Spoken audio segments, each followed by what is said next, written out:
Love didn't ruin him. Obsession did.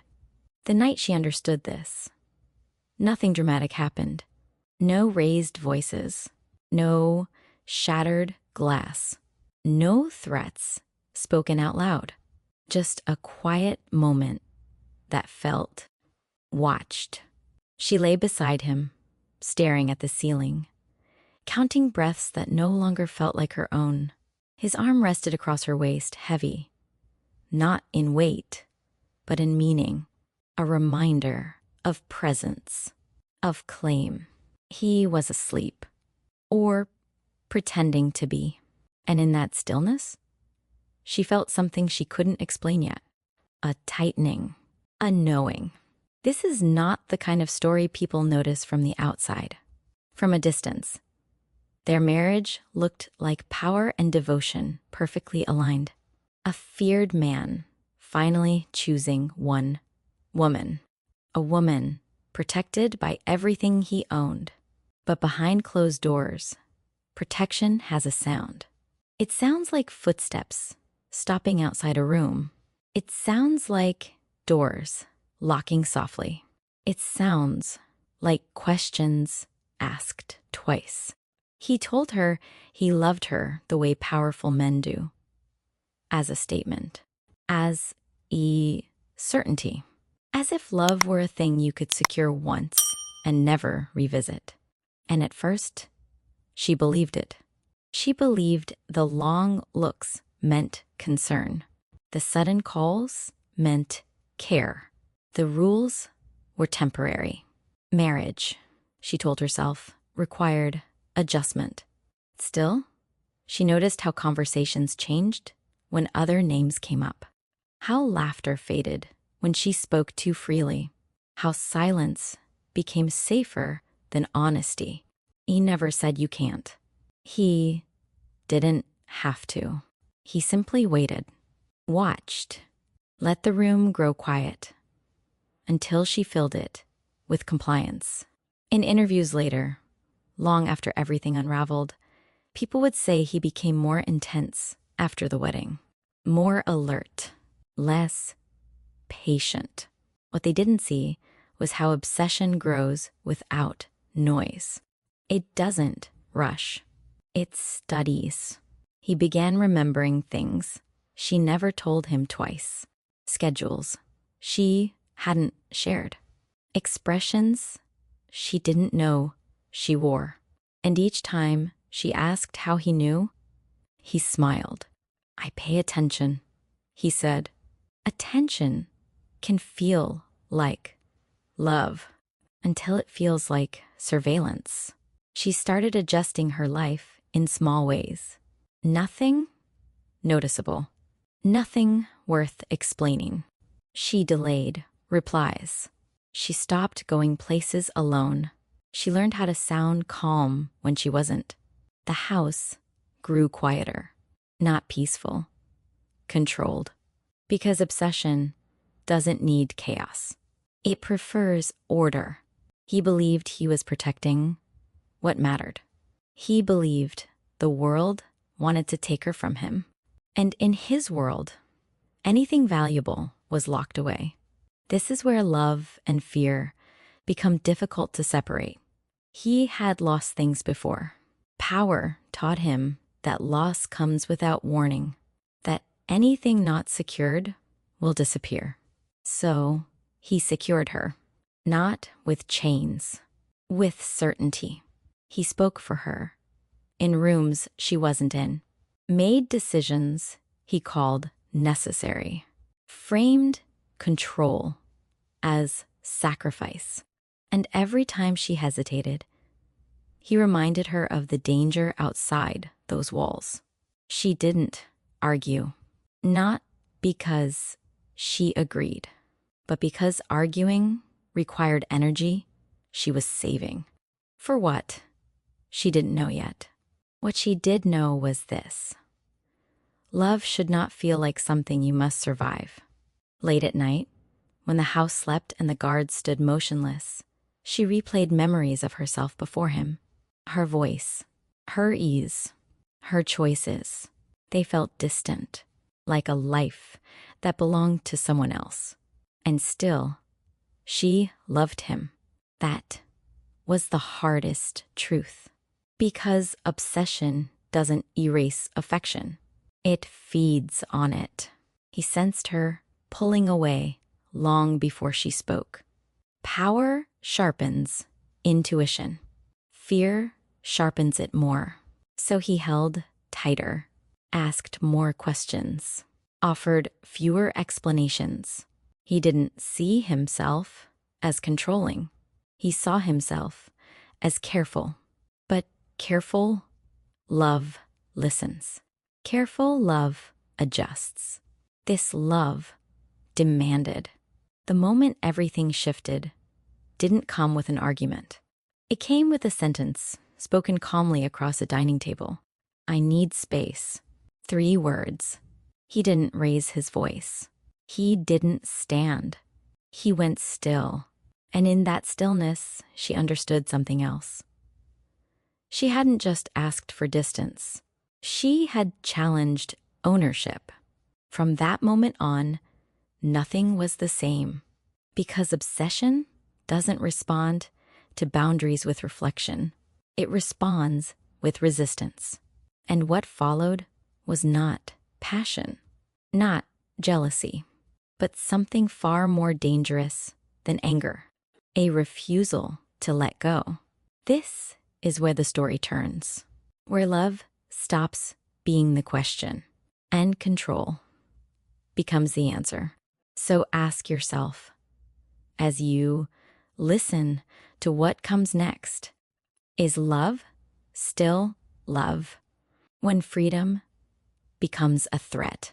After the wedding, nothing looked wrong. That was the unsettling part. From the outside, their life unfolded like a polished documentary montage. Grand rooms filled with light, meals prepared before hunger was spoken, doors opening before hands reached for them.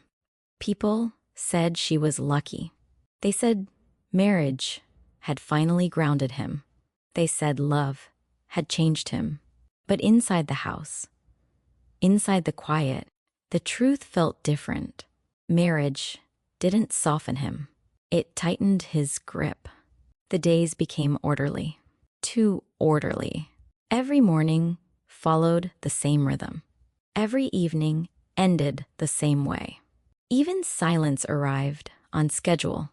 The rooms were beautiful, but they were silent rooms, not peaceful, measured, as though sound itself needed permission.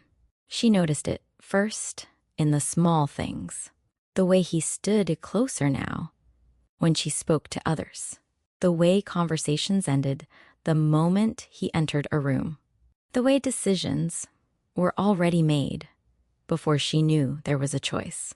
He watched more, not openly, not with suspicion written across his face, but with attention that never wandered. Eyes always watching, eyes that remembered, eyes that noticed pauses in her speech, changes in her tone, the slightest hesitation before agreement. He stopped asking questions. He didn't need answers anymore. He assumed them. You'll stay in tonight. You don't need to go there. I'll handle it. They weren't shouted. They were delivered calmly, as if the matter had already been settled somewhere above her. At first, she mistook it for care. Marriage, she told herself, came with adjustments. Shared lives required compromise. Powerful men carried habits that didn't disappear overnight. Still, the rules were never spoken aloud. They existed in the air. Unspoken rules about where she could linger, how long she could be gone, which smiles were acceptable, which questions were unnecessary. She learned them by watching his reactions, by the way his jaw tightened, by the way conversations shortened. Love began to feel heavy, not painful, weighty, like something precious she was afraid to drop. There were moments, quiet, ordinary moments, when confusion crept in. She would catch him standing in doorways, listening. She would notice guards repositioned without explanation. She would realize he knew where she had been before she spoke. And when she asked, softly, carefully, he brushed it aside. "I worry," he said. "That's all." But worry asks questions. Worry seeks reassurance. This didn't. This expected compliance. The private world they shared felt smaller each day. Walls didn't move, but they closed in. She began to measure herself. Her laughter softened. Her steps slowed. Her thoughts stayed unspoken. Because love, when it feels watched, learns to stay quiet. And yet, there were moments of tenderness that made her doubt herself. His hand at her back, his voice low and protective. The way he said her name, like a vow, it kept her tethered. Because great love stories are never simple. They are built on contradiction, affection and fear, safety and suffocation, devotion and control. She wondered, late at night, when sleep refused to come, why marriage had changed him this way. Why commitment made him more guarded instead of more open. Why certainty made him less trusting. She didn't know that for him. Marriage wasn't union. It was possession made official. And in his world, ownership came with responsibility. To guard, to manage, to restrict. He believed he was doing what was necessary. He believed love meant keeping her untouched by risk. What he didn't see, what he refused to see, was that safety without choice is not safety at all. So the question lingered unanswered, heavy in the quiet. Why was he changing now, after he had finally won her? Because somewhere beneath the vows, beneath the promises, beneath the calm exterior, fear had found a place to live. And fear, when given power, never loosens its hold willingly. The change didn't arrive all at once.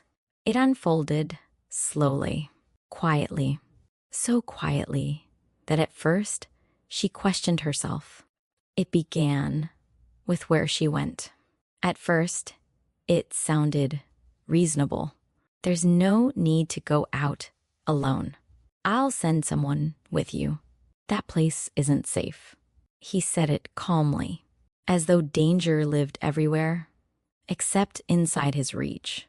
She agreed, because saying yes felt easier than explaining why she hesitated. Because love, when mixed with power, teaches you to avoid friction. Then it became about who she spoke to. Names were remembered, repeated, categorized. He didn't forbid conversations. He shortened them. He didn't tell her to stop seeing people. He made sure she didn't need to. Meetings were rescheduled.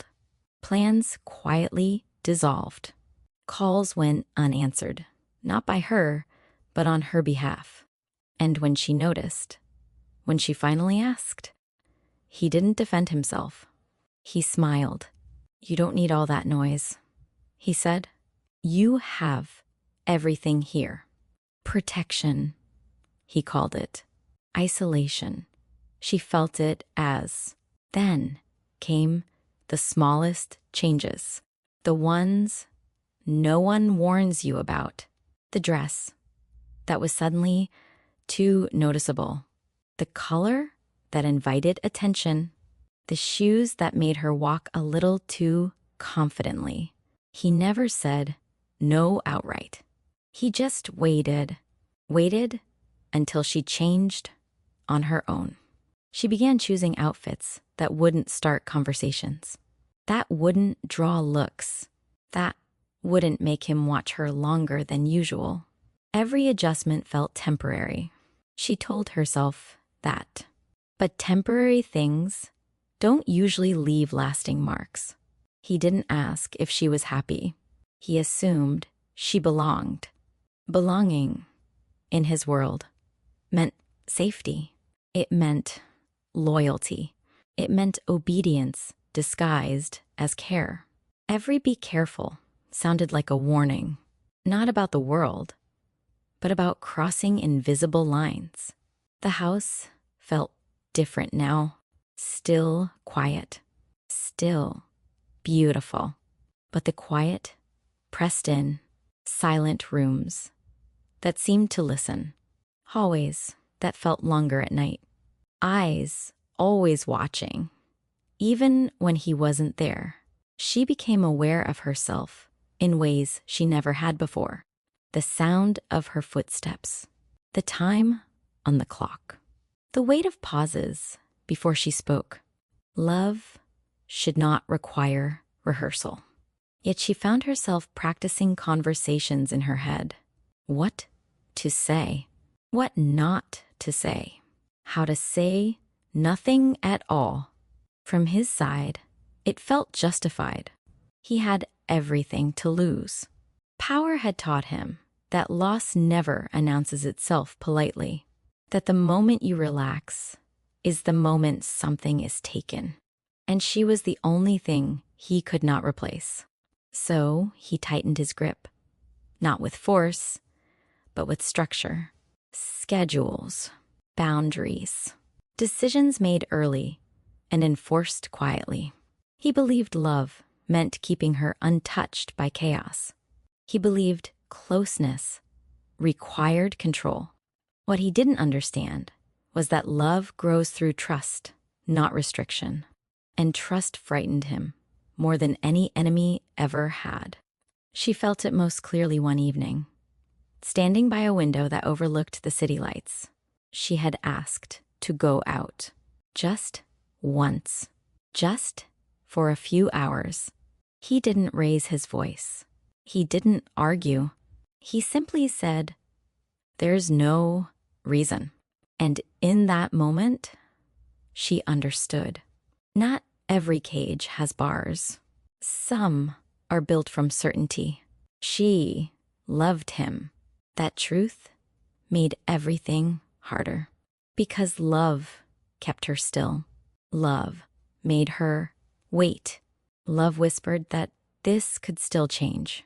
But another truth had begun to surface, slow and unsettling.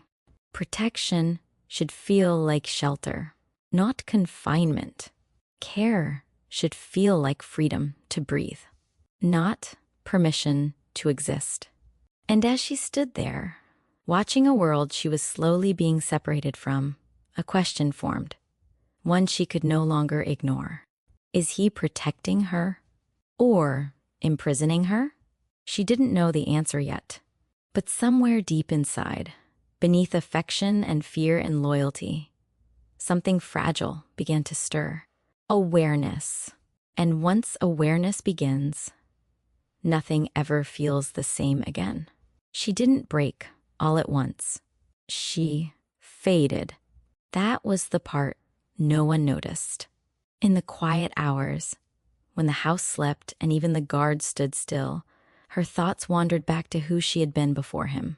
Not before the marriage, but before the weight of being constantly seen. Before every movement felt observed. Before silence became a skill she had to learn. She remembered laughter that used to come without effort. The kind that surprised her mid-sentence. The kind that filled rooms instead of shrinking inside them. She remembered making choices simply because she wanted to. Where to go. Who to see. What to wear. When to stay out late. Back then, freedom felt ordinary. So ordinary, she never thought to hold on to it. Now, it felt like something borrowed, something she might lose if she wasn't careful. She still loved him. That was the truth she kept circling back to. No matter how far her thoughts wandered, love hadn't disappeared. It had just become complicated. She loved the way he could be gentle when no one else was watching, the way his voice softened when he said her name, the way he looked at her like she was the only thing in the room that mattered. And yet, she felt herself disappearing inside that gaze. Little by little, she became quieter, not because she had nothing to say, but because saying it never changed anything. She stopped arguing, not dramatically, not in defeat. She simply realized that resistance required energy she no longer had. She stayed quiet because fighting never changed him. Arguments ended the same way every time, with his certainty outweighing her words, with decisions already made, with calm explanations that sounded reasonable until she felt the result settle on her chest. So she learned silence. Silence became survival. She learned when to nod, when to smile, when to let conversations drift away unfinished.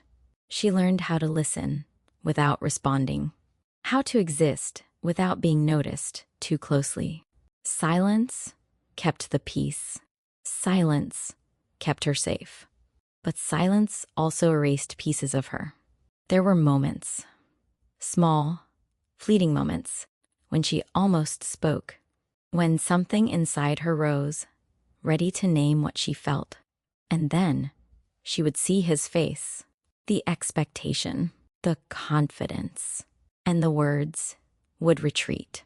Because love made her careful, and fear made her quiet. She missed freedom. Not the dramatic kind, but the simple kind. The freedom to change her mind. The freedom to linger. The freedom to be spontaneous. She missed laughter most of all. Laughter that didn't echo back at her like a question. Laughter that didn't need permission. Some nights, she lay awake wondering when she had become so good at disappearing, when she had learned to make herself smaller without realizing it. She told herself this was temporary, that things would soften, that he would notice. But time passed, and silence deepened, because silence, once learned, becomes habit, and habit becomes identity. She became the version of herself that caused the least disruption, the version that fit neatly into his world. But even that had a cost, because love should not feel like something you endure quietly.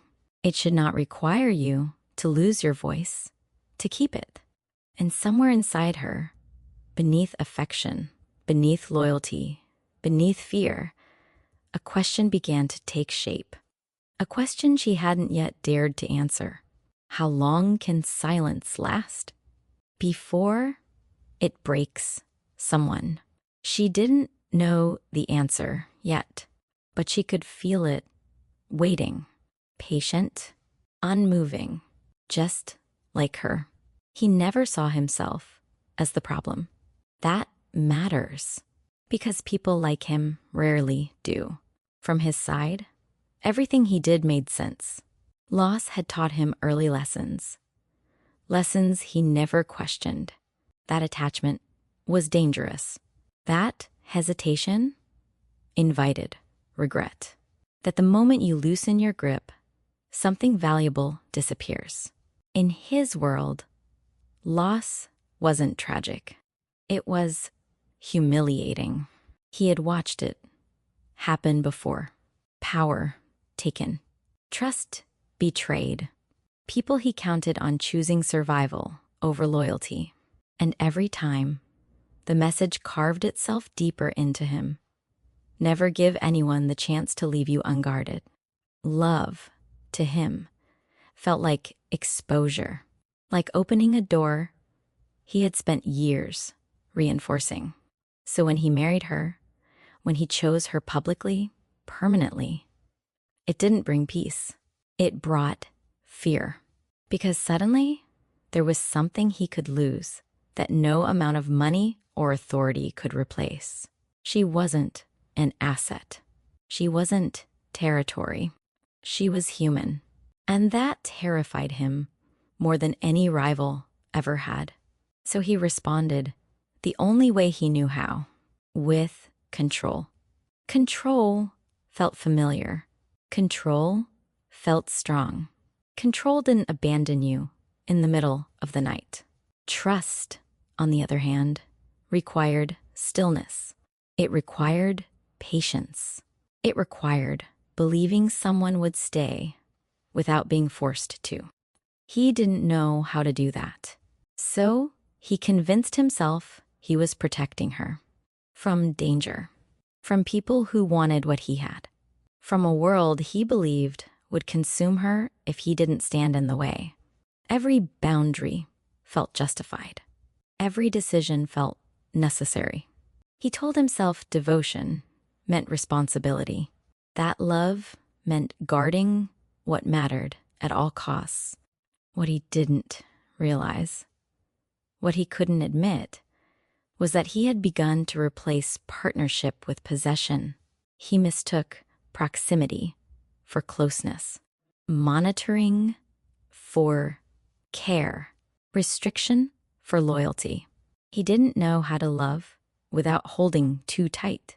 In his mind, letting go was the same as giving up. And giving up had never been an option. There were moments, brief, uncomfortable moments, when doubt crept in, when he noticed how quiet she had become, how her laughter no longer surprised him, how her eyes lingered on windows a little too long. Those moments unsettled him, but instead of listening to them, he dismissed them. He told himself silence meant contentment, that obedience meant understanding, that love didn't need to be questioned if it was secured. He had never learned that love doesn't respond well to force, because power had always worked for him. Power opened doors. Power solved problems. Power ensured loyalty. Why should love be any different? What he couldn't see, what fear refused to show him, was that love built on control doesn't deepen. It contracts. And somewhere beneath his certainty, beneath his calm authority, something fragile existed. An awareness he refused to name, that the more he tightened his grip, the further away she seemed, that the thing he was trying so desperately to protect was slipping. Not because she wanted to leave, but because she was slowly disappearing. He wasn't cruel for cruelty's sake. He wasn't heartless. He afraid that if he loosened control, he would be left standing alone with the truth. That love, unlike power, cannot be commanded. So the question lingered, unanswered even by him. Will he realize what he's becoming before fear costs him the only thing he never meant to cage? He didn't know it yet, but love was reaching its limit. And limits, once crossed, rarely announce themselves gently. The moment didn't arrive the way moments like this are supposed to. There was no shouting, no trembling hands, no tears spilling over words she couldn't finish. It arrived quietly, so quietly that at first he didn't recognize it as danger. They were sitting across from each other, the space between them neat and measured. The house was calm, too calm. She had rehearsed this conversation 100 times in her head. Not the words, the steadiness, because she knew if her voice shook, he would mistake it for doubt. If she cried, he would mistake it for weakness. If she raised her voice, he would hear defiance instead of truth. So she waited until calm felt real. And then she spoke. Not loudly, not emotionally, just clearly. I need space. 3 words. Simple, carefully chosen. He looked at her as though he hadn't heard correctly. Space was not a concept he understood in this context. Distance implied risk. Risk implied loss. And loss was something he refused to accept. She didn't rush to explain, didn't soften the statement, didn't smile to make it easier for him. She held his gaze. For the first time in a long while, she didn't look away. She told him she needed room to breathe, room to think, room to remember herself. Her voice didn't break. That unsettled him more than anger ever could. Because this wasn't emotion spilling over. This was decision. She wasn't asking for permission. She wasn't negotiating terms. She was stating a boundary. And boundaries threaten people who rely on control. At first, he was silent. Shock settled in before anything else. A stillness so complete it felt unreal. He had expected many things from her over time. Compliance, hesitation, quiet endurance. He had not expected this. He searched her face for signs of uncertainty, for hesitation, for fear. He found none. Then came anger, not explosive, contained, the kind that tightens the jaw and sharpens the eyes. He told her she was overthinking, that she didn't understand the risks, that everything he did was for her. His words were controlled, measured, but beneath them, fear pressed hard, because what she was really saying, what he heard beneath her calm, was that his authority had limits, that his reach did not extend into her soul. She listened without interrupting. That alone changed the balance. When he finished, she spoke again. Still calm, still steady. She told him she couldn't keep shrinking to make the house feel peaceful. That love shouldn't require her silence, that she was losing herself, and she would not disappear quietly. If nothing changed, she said, she would leave. Not as a threat, as a fact. For the first time, she chose herself. The room changed after that.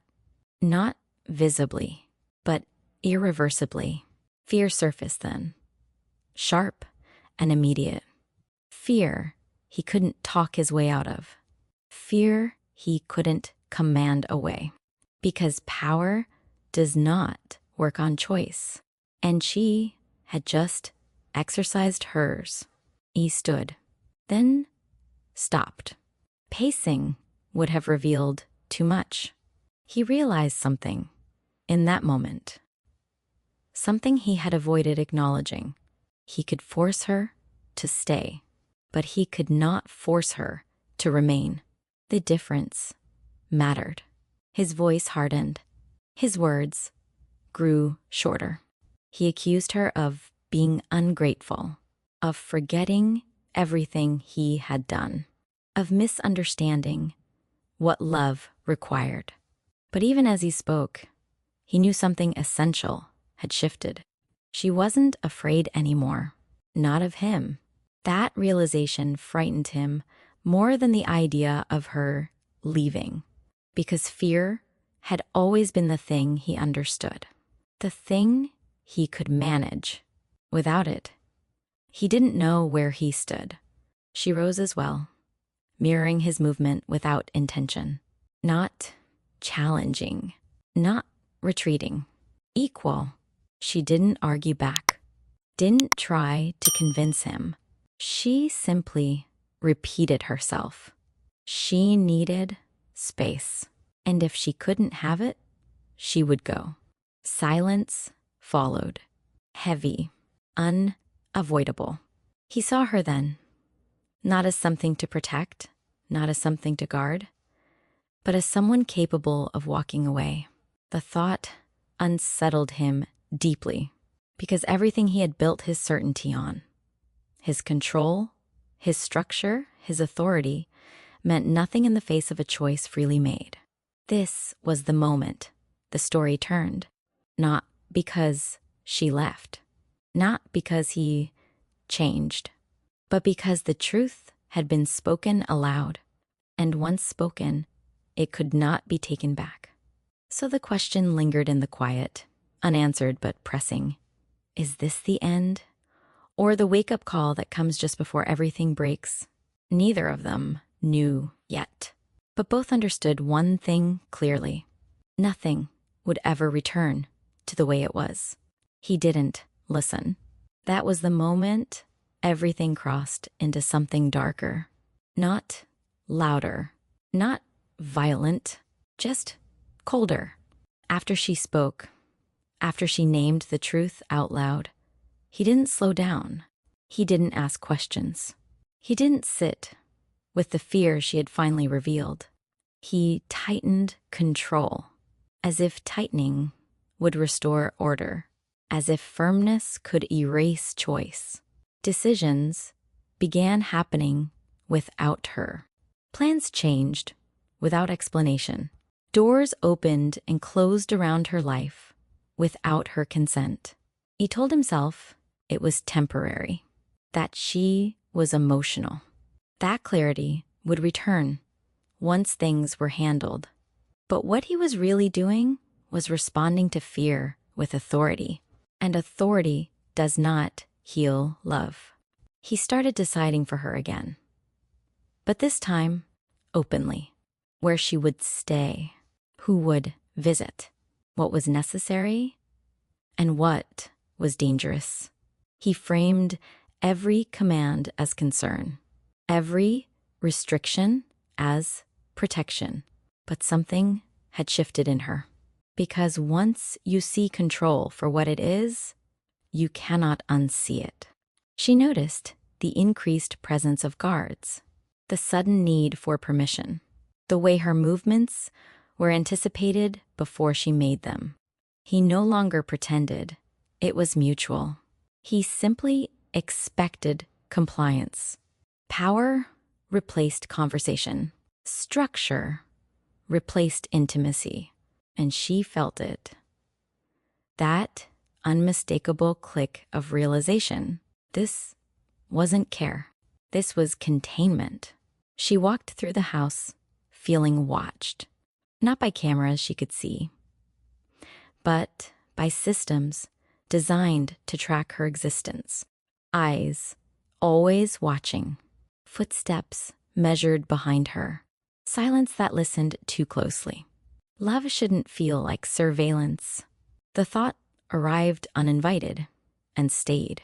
She remembered how he used to ask where she wanted to go, how he used to wait for her answers, how choice once existed between them.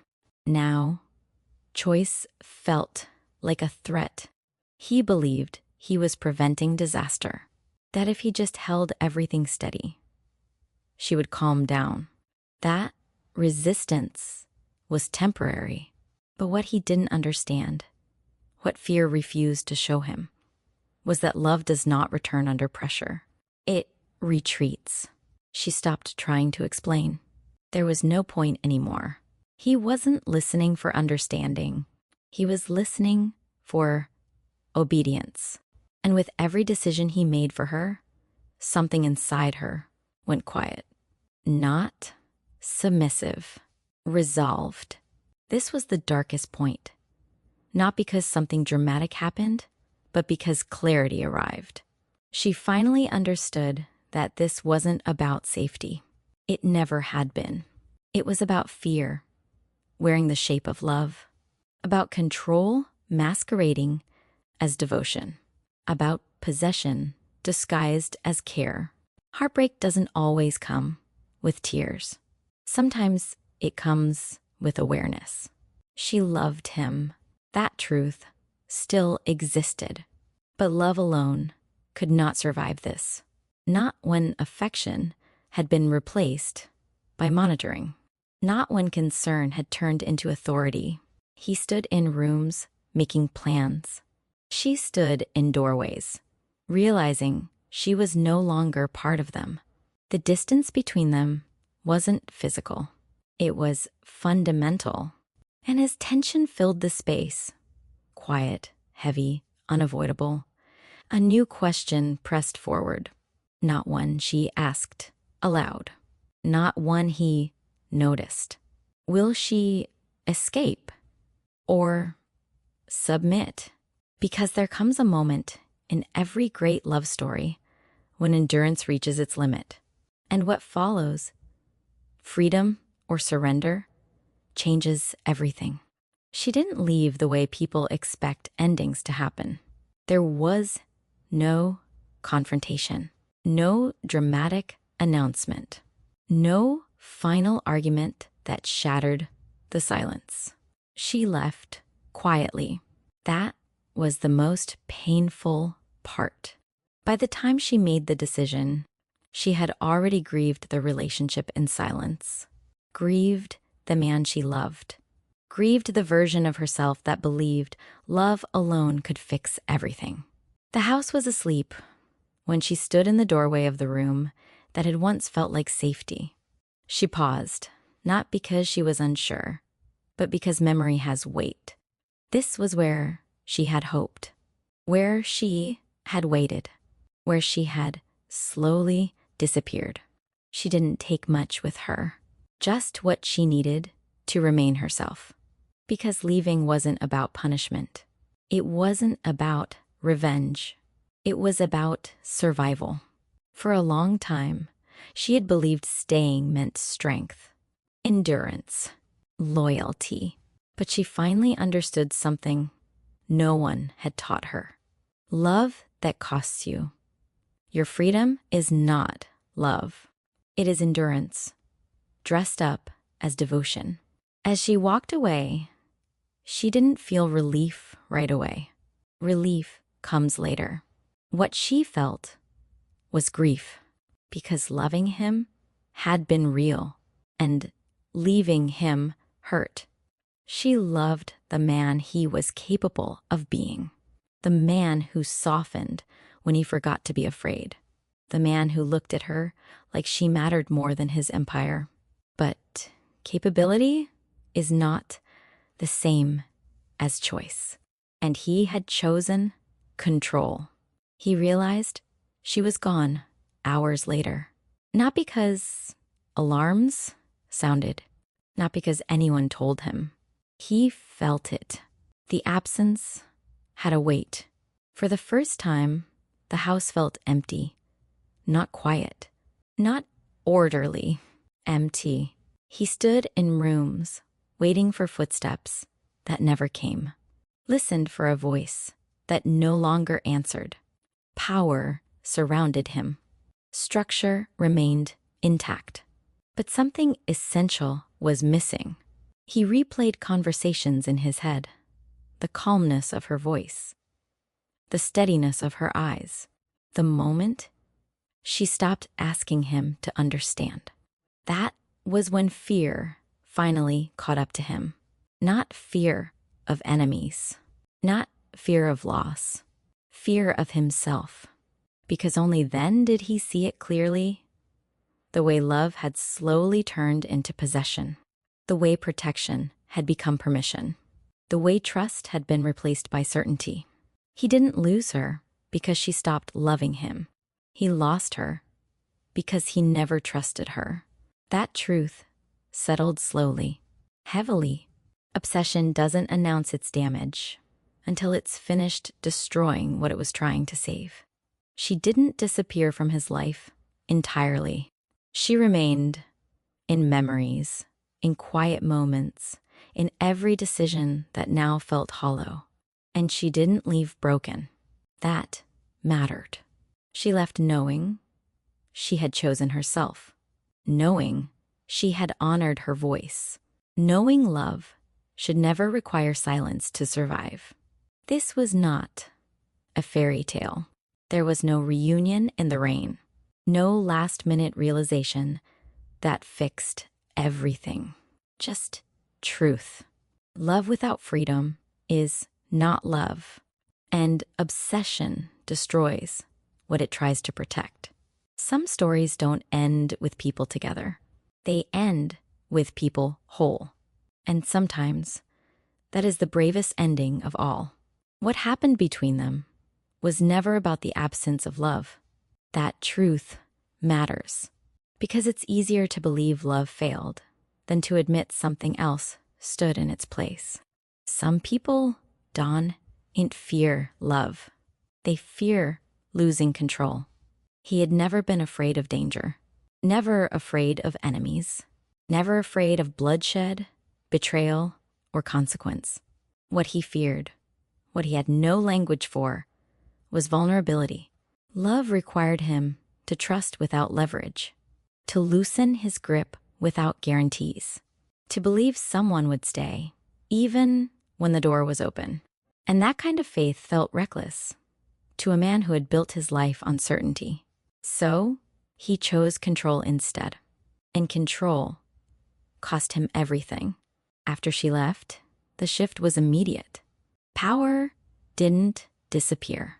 The empire didn't crumble.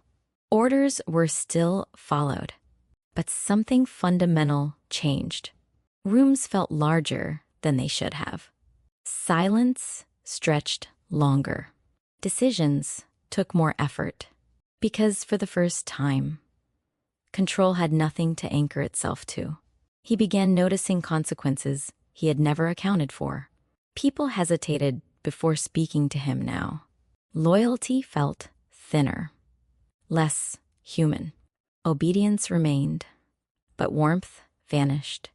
Power without intimacy is a lonely thing. And regret, real regret, doesn't arrive loudly.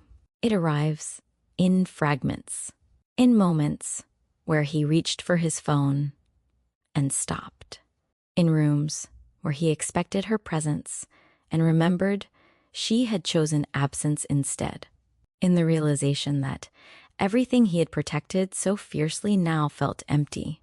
He replayed her words endlessly. Not the anger. There had been none. The calm. That calm haunted him, because calm meant clarity, and clarity meant she had seen him fully, seen what he was becoming. The power dynamic shifted in ways no one else could see. For the first time in his life, there was something he could not command back. No negotiation, no strategy, no force, just consequence. And consequences don't care about intention. Meanwhile, she was learning what quiet felt like without fear attached to it, learning how to make choices again, learning how to speak without calculating the cost. Freedom wasn't immediate happiness. It was steadiness. It was breath returning to her chest. It was remembering that love should feel expansive, not restrictive. She didn't stop loving him overnight. But love, at a distance, begins to change shape. It becomes memory. It becomes lesson. It becomes something you carry without letting it rule you. And that was the punishment neither of them had anticipated. He lost her presence. She lost the illusion. Both were irreversible, because obsession leaves scars long after it loosens its grip. And now, the real reckoning begins. Because when control fails, men like him don't simply move on. They confront what they've done, or they try to reclaim what they lost. Either way, consequences are waiting. Power will be tested. Regret will deepen. Choices will demand answers. And the man who believed love could be secured will learn what it costs to lose something freely given, because obsession was his mistake. What comes next will be his punishment. And now, before the story moves forward, before consequences unfold and choices collide, there is a pause. Because stories like this don't live only on the screen. They live in people, in memories we don't always talk about, in relationships we once defended, in moments where silence felt easier than truth. So sit with this for a moment. Think about the way love feels when it's healthy, and the way it feels when it starts to weigh something down inside you. Ask yourself, slowly, honestly, have you ever confused love with control? Have you ever told yourself someone was just protective when what they really needed was certainty? Have you ever stayed quiet because speaking felt like it would cost too much? And then ask yourself this: should she have stayed? Or was leaving the real act of love? Not just love for herself, but love that refuses to survive through fear. Love that understands choosing yourself is not betrayal. It's truth. And one more question, perhaps the hardest one of all. Can obsession ever turn back into love? Or once trust is replaced by control, does love change into something else entirely?